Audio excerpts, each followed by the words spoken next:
ये सिर्फ भाषण के शब्द नहीं है, इसके पीछे कठोर परिश्रम चल रहा है।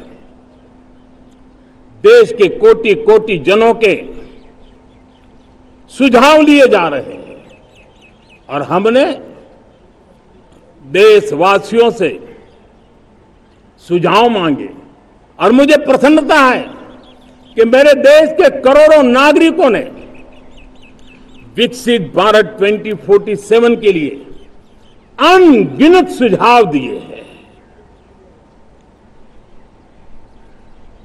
हर देशवासी का सपना उसमें प्रतिबिंबित हो रहा है, हर देशवासी का संकल्प उसमें झलकता है।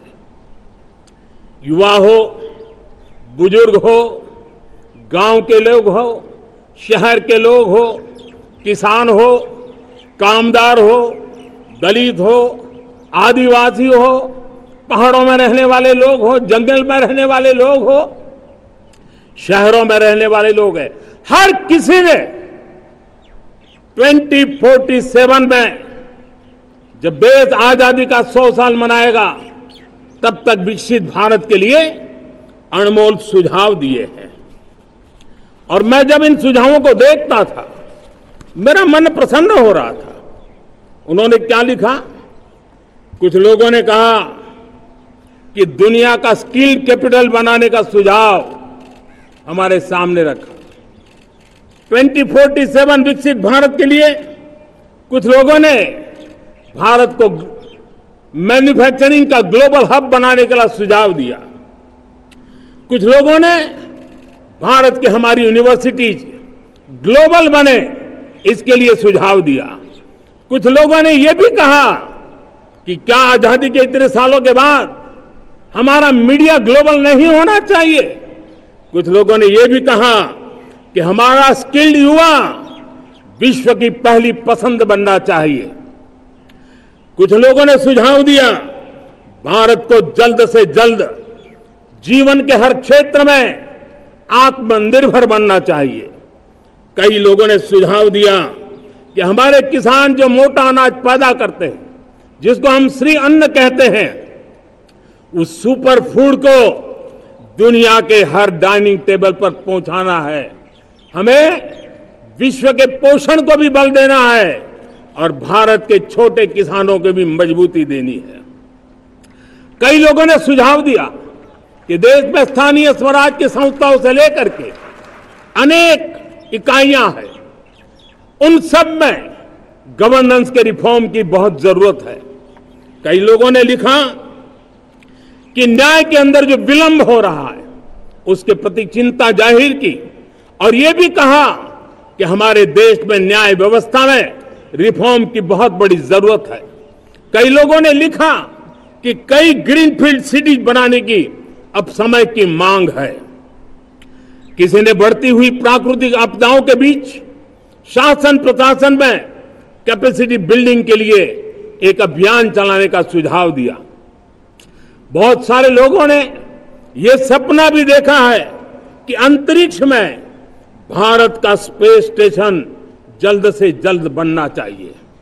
किसी ने कहा भारत की जो पारंपरिक ट्रेडिशनल मेडिसिन है, हमारी औषधि है, दुनिया जब आज होलिस्टिक हेल्थ केयर की तरफ जा रही है तब हमें भारत की पारंपरिक औषधियां और वेलनेस हब के रूप में भारत को विकसित करना चाहिए। कोई कहते हैं कि अब देर नहीं होनी चाहिए, भारत जल्द से जल्द दुनिया की तीसरी सबसे बड़ी इकोनॉमी बनना चाहिए। साथियों, मैं इसलिए पढ़ रहा था कि मेरे देशवासियों ने सुझाव दिए, मेरे देश के सामान्य नागरिक ने ये सुझाव हमें दिए हैं। मैं समझता हूं जब देशवासियों की इतनी विशाल सोच हो, देशवासियों के इतने बड़े सपने हो, देशवासियों की इन बातों में जब संकल्प झलकते हो तब हमारे भीतर एक नया संकल्प दृढ़ बन जाता है, हमारे मन में आत्मविश्वास नई ऊंचाई पर पहुंच जाता है।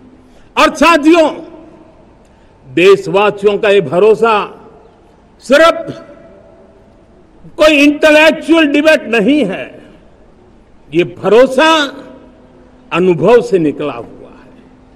ये विश्वास लंबे कालखंड के परिश्रम की पैदावार है और इसलिए देश का सामान्य मानव याद करता है जब लाल किले से कहा जाता है कि हिंदुस्तान के 18,000 गांवों में समय सीमा में बिजली पहुंचाएंगे और वो काम हो जाता है, तब भरोसा मजबूत हो जाता है। जब ये तय होता है कि आजादी के इतने सालों के बाद भी 2.5 करोड़ परिवार ऐसे हैं जहां बिजली नहीं है, वो अंधेरे में जिंदगी गुजारते हैं, 2.5 करोड़ घरों में बिजली पहुंच जाती है, तब सामान्य मानवीय का भरोसा बढ़ जाता है।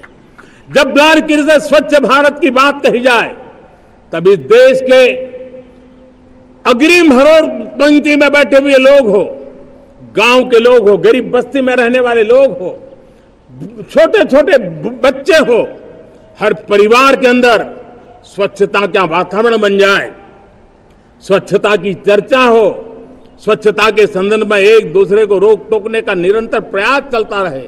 मैं समझता हूं कि ये भारत के अंदर आई हुई नई चेतना का प्रतिबिंब है।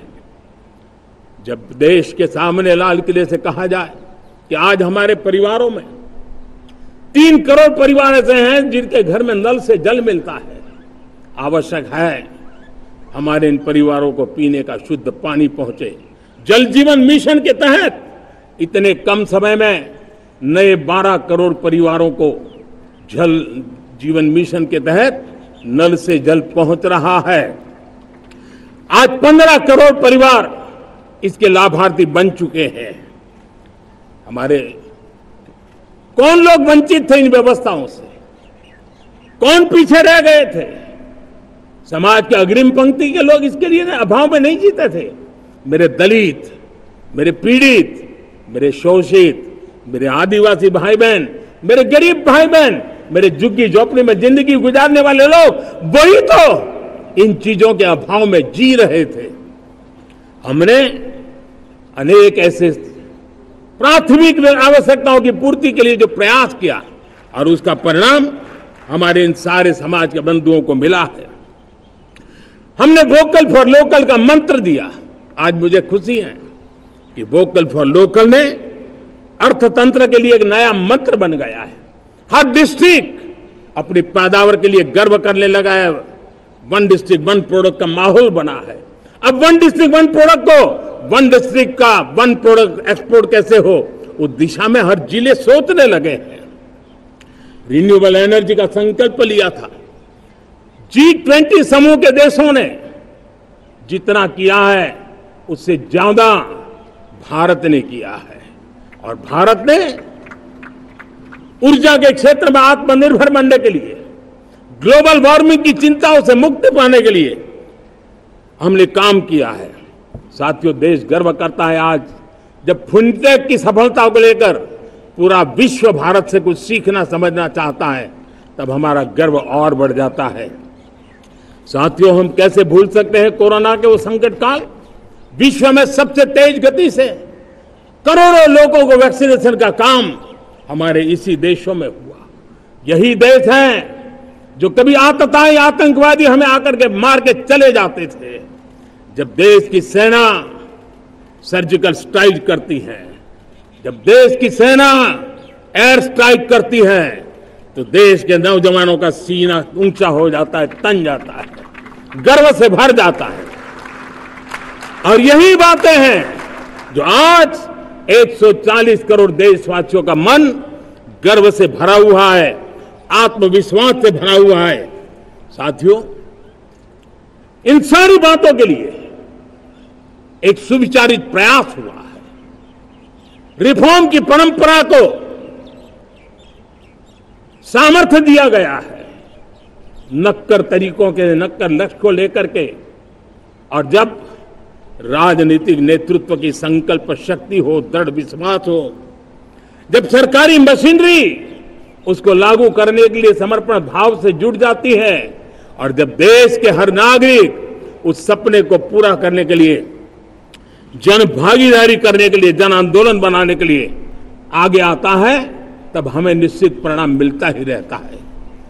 मेरे प्यारे देशवासियों, हम ये न भूलें कि इस देश उस परिस्थितियों से भी दशकों तक भी आजादी के बाद समय बिताया है, जब होती है, चलती है, अरे यार ये तो चलेगा, अरे हमें क्या मेहनत करने की जरूरत है, अरे मामला है अगली पीढ़ी दिखेगी, अरे हमको मौका मिला है यार, मौज कर लो, आगे वाला आगे का जाने, हमें क्या कर रहा है, हम अपना समय निकाल दें, अरे नया करने जाओगे कोई बवाल उठ जाए। पता नहीं क्यों देश में स्टेटस को का माहौल बन गया था, जो है उसी से गुजारा कर लो, यही का माहौल बन गया था।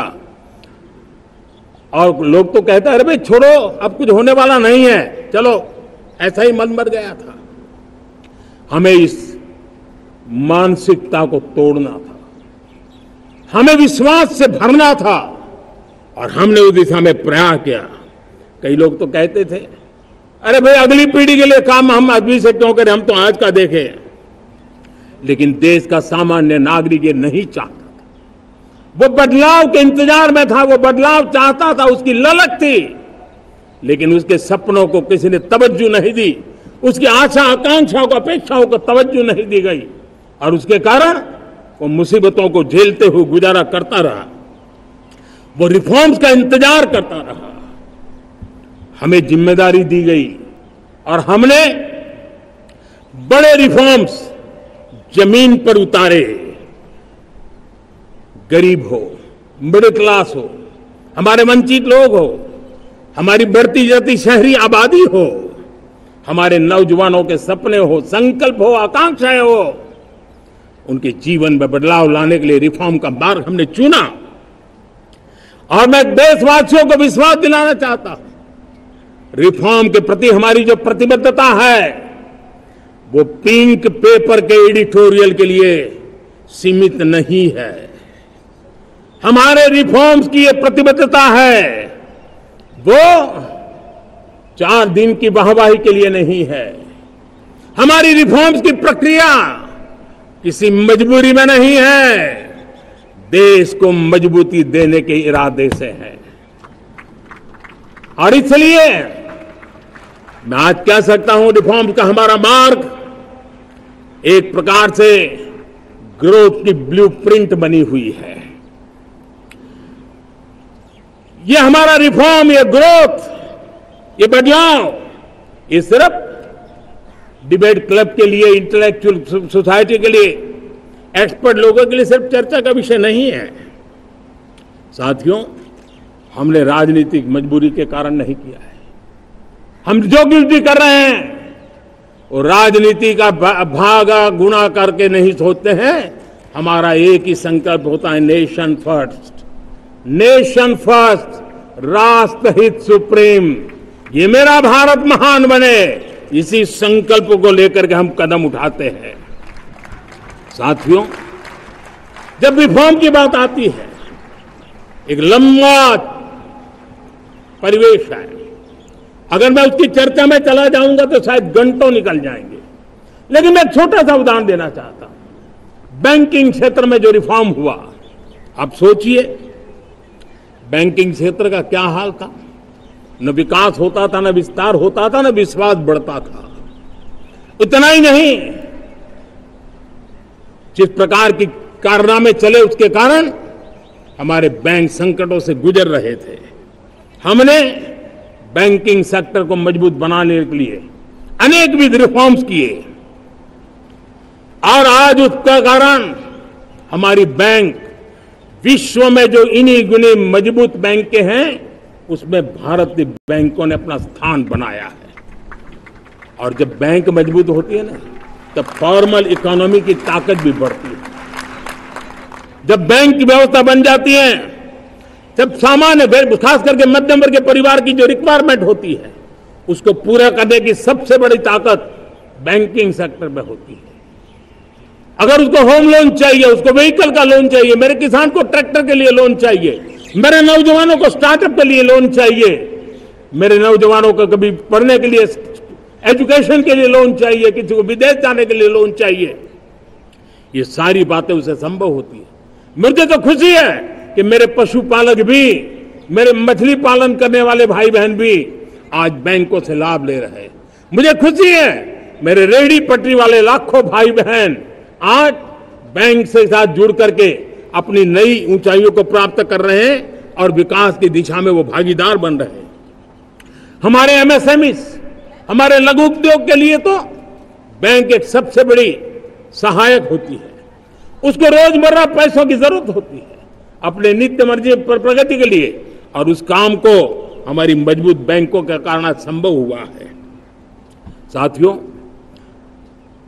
दुर्भाग्य से हमारे देश में आजादी तो मिली, लेकिन लोगों को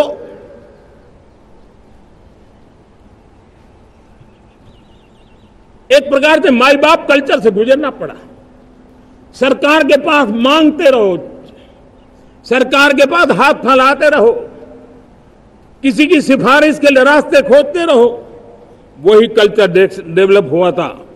आज हमने गवर्नेंस के इस मॉडल को बदला है। आज सरकार खुद लाभार्थी हितार्थी के पास जाती है। आज सरकार खुद उसके घर गैस का चूल्हा पहुंचाती है। आज सरकार खुद उसके घर पानी पहुंचाती है। आज सरकार खुद उसके घर बिजली पहुंचाती है। आज सरकार खुद उसको आर्थिक मदद दे करके विकास के नए आयामों को सर करने के लिए प्रेरित करती है, प्रोत्साहित करती है। आज सरकार खुद नौजवान के स्किल डेवलपमेंट के लिए अनेक कदम उठा रही है। साथियों, बड़े रिफॉर्म्स के लिए हमारी सरकार बहुत ही प्रतिबद्ध है और हम इसी के द्वारा देश में प्रगति की राह को चुनना चाहते हैं। साथियों, देश में नई व्यवस्थाएं बन रही है। देश को आगे ले जाने के लिए अनेक वित्त नीतियों को, अनेक वित्त पॉलिसीज को निरंतर बनाया जाए और नए सिस्टम पर देश का भरोसा भी बढ़ता रहता है, निरंतर बढ़ता रहता है। आज जो 20-25 साल का नौजवान है, जो 10 साल पहले जब 12-15 साल की उम्र का नौजवान था, उसने अपनी आंखों के सामने ये बदलाव देखा है।